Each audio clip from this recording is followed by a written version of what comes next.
ਲਾਲਾ ਹੋਇਆ ਜੀ ਓਏ ਨਾ ਜੀ अस्सलाम वालेकुम जी, तुसी वेख रहे हो जफर भाई ऑफिशियल चैनल। मैं अज दी कहानी अज दा किस्सा लैके हाज़र खिदमत जनाब। अज जड़ा वाक़या लैके आया ना, वो दो तीन ऐसे सुपरस्टार जिन्हां ने जिंदगी दा उतार चढ़ाव बड़ा देखिया। मकसद यह है कि उतार चढ़ाव का मकसद यह कदी वो विलन, कदी वो हीरो, कदी वो हीरो, कदी वो विलन। ये सितारे आ जनाब। ये सितारे जदों कहंदे आ ना कि गर्दश च हुंदे आ या जदों पासा पलटदे आ फिर बड़ा कुछ हो जांदा। हाँ जी, वक्त ते जनाब एक वक्त ऐसा आया कि जदों अदाकार साउद जिहड़ा सी ना, वो थोड़ा कम करदियां जदों उन्हें परदेसी फिल्म बनाई ना, ते फिर वो जनाब सुपरस्टार बन गया।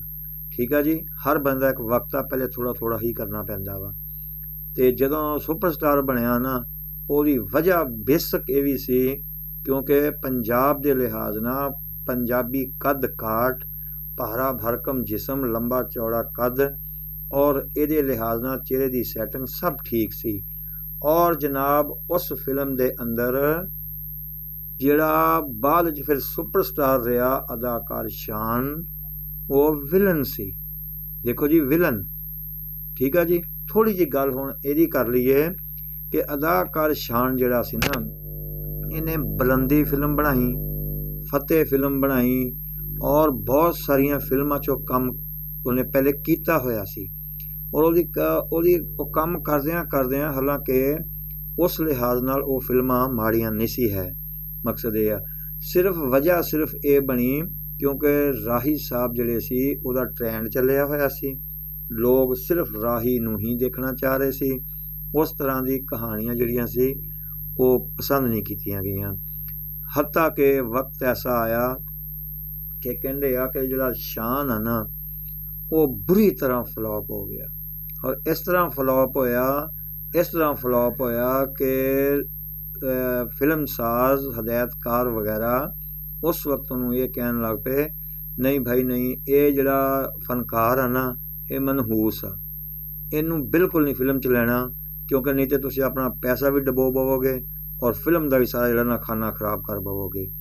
हालांकि टैलेंट की कमी नहीं सी उस, वो समझ लवो कि जद्दी पुश्ती ना वो एक्टर सी, वालदा नीलो साहिबा और खास कर जिहड़े उहदे वालिद सी यार, क्योंकि मेरे ज़हन च रह गया रियाज शाहिद साहब, बहुत वड्डे डायरैक्टर जिन्हां ने उस वक्त तहरीक के आज़ादी ते और वो बड़िया ना जिवें कहंदे आ कि मालूमाती और बहुत कीमती फिल्मां दित्तियां। ये उन्हां दा बेटा, टैलेंट की कमी नहीं हो सकती। हाँ, वक्त की जिहड़े सितारियां दी जिहड़ी सी ना गर्दश वो हो सकती है। ठीक है जनाब। तो इस तरह ही जनाब फिर किस तरह वाक़या पेश आया कि जिहड़ा शान सी ना, उहदे नाल की ऐसा वाक़या पेश आया जिहदी वजह तो फिर सुपरस्टार बनया। आपां उस ते गल करदे हां। हाँ जी जनाब, शान जिहड़ा सी ना, वो फिल्म इंडस्ट्री छोड़ के ते वो अमरीका जा चुकिया सी। परवेज़ राणा साहब ने जनाब एक फिल्म शुरू की जिस फिल्म का नाम देसां दा राजा रखिया। देसां दा राजा दे अंदर हीरो उस तरह ही पहले तरह ही साउद साहब और जिहड़ा सी ना अदाकार शान, उन्होंने फिर विलन का रोल दिता गया और बुलवाया गया कि आ यार चलो थोड़ा बहुता काम करते हैं। हुण विलन की बेस ते आ गया, आन के अपना काम उन्हें जिहड़ा ना जिस तरह भी, क्योंकि कहते नहीं कि जिहड़ा बंदे ने शोभा ज्वाइन किया उस तो अलावा करना की हुंदा, यही करना हुंदा। हालांकि जिहड़ा पहले हीरो रह चुकिया होवे, जिहदा एक नाम होवे, उन्होंने फिर विलन करना पवे, माड़ी मोटी जिवें कहंदे ना कि ऊंच नीच मार कुटाई च बर्दाश्त करना पवे, तो उस वास्ते एक बड़ी अजियत हुंदी है। लेकिन उस आदमी ने दिल नहीं छड्डिया, उन्हें ना इस चीज़ नूं ना उन्हें कहा चलो कुछ नहीं, शायद वक्त का एक तकाजा विलन ही सही। उन्हें जनाब विलन की बेस ते ना आ गया। तो जिहड़ा देसां दा राजा फिल्म सी ना, इहदी पंजाब दा एक दूर दराज गांव सी। परवेज़ राणा साहब ने इस वास्ते वो रखिया ताकि ना नैचुरल काम होना चाहिए। सैट ते जनाब पहुँच गए ਸੈੱਟ ਤੇ ਸਾਰਾ ਫਨਕਾਰਾਂ ਨੂੰ ਜਿਹੜਾ ਨਾ ਬੁਲਵਾਇਆ ਗਿਆ, ਬੁਲਵਾ ਕੇ ਤੇ ਇੰਤਜ਼ਾਰ ਸ਼ੁਰੂ ਹੋ ਗਿਆ। ਹੁਣ ਜਨਾਬ ਸਾਰੇ ਆਪਣੇ ਗੈਟਅਪ ਸੀ। ਉਸ ਵੇਲੇ ਜਿਹੜਾ ਸੀ ਨਾ ਸ਼ਾਨ ਉਹ ਮੇਰੇ ਖਿਆਲ ਦੋਸੇ ਦੇ ਕਰੈਕਟਰ 'ਚ ਸੀ, ਔਰ ਜਿਹੜਾ ਹੀਰੋ ਸੀ ਉਹ ਜ਼ਫਰੀ ਦੇ ਕਰੈਕਟਰ 'ਚ ਸੀ।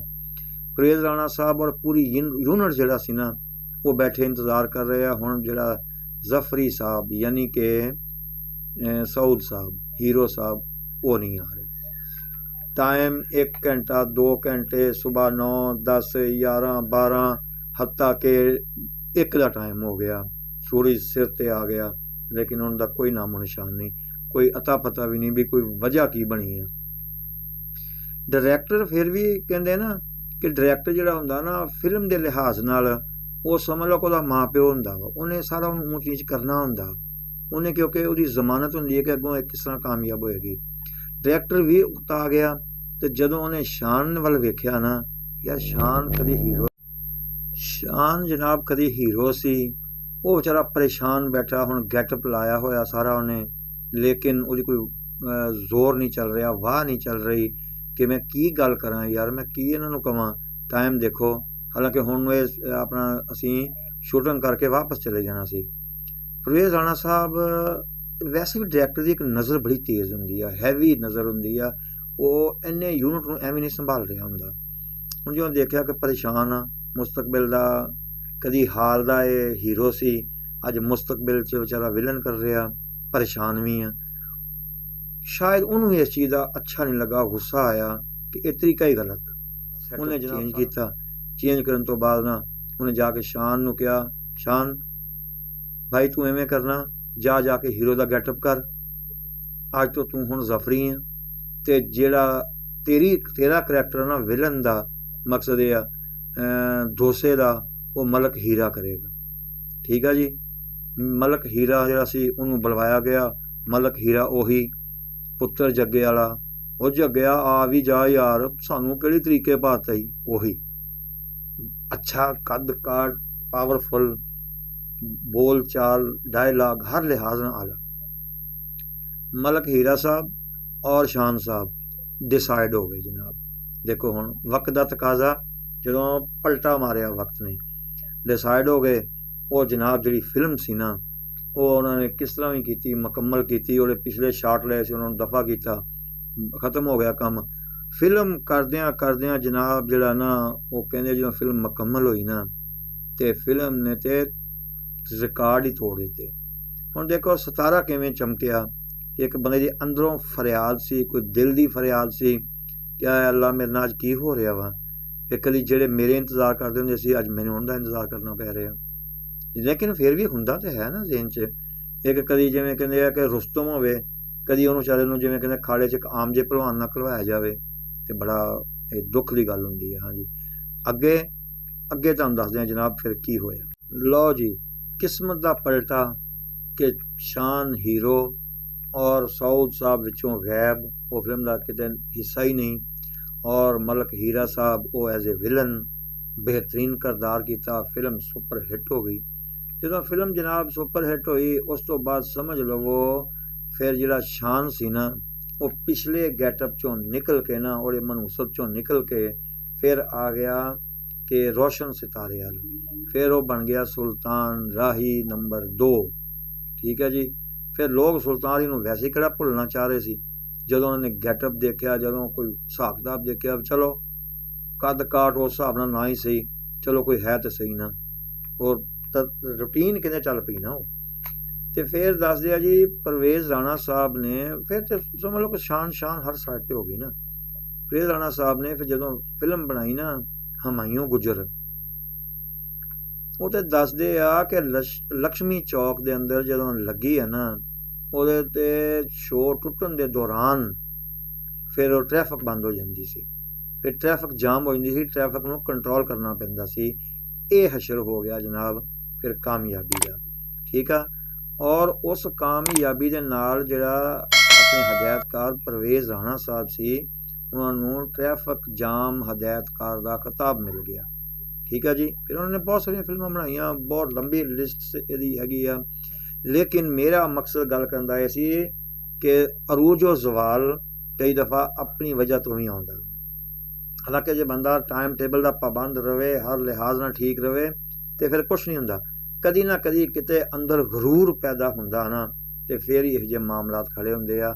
ਲਿਹਾਜ਼ਾ ਅਗਰ ਜੇ ਬੰਦਾ ਗਰੂਰ ਨਾ ਕਰੇ ਹਾਜੀ ਸੁਲਤਾਨ ਰਾਹੀ ਤਰ੍ਹਾਂ, ਤੇ ਫਿਰ ਮਰਦੇ ਦਮ ਤੱਕ ਹੀ ਹੀਰੋ ਰਹਿੰਦਾ ਵਾ, ਉਹਨੂੰ ਜ਼ਵਾਲ ਨਹੀਂ ਹੈ। ਠੀਕ ਹੈ ਜੀ, ਇਨਸ਼ਾ ਅੱਲਾ ਕਿਸੇ ਨਵੇਂ ਕਿਸੇ ਨਾਲ ਫਿਰ ਹਾਜ਼ਰ ਹੋਵਾਂਗੇ। ਉਨੀ ਦੇਰ ਤੱਕ अस्सलामु अलैकुम।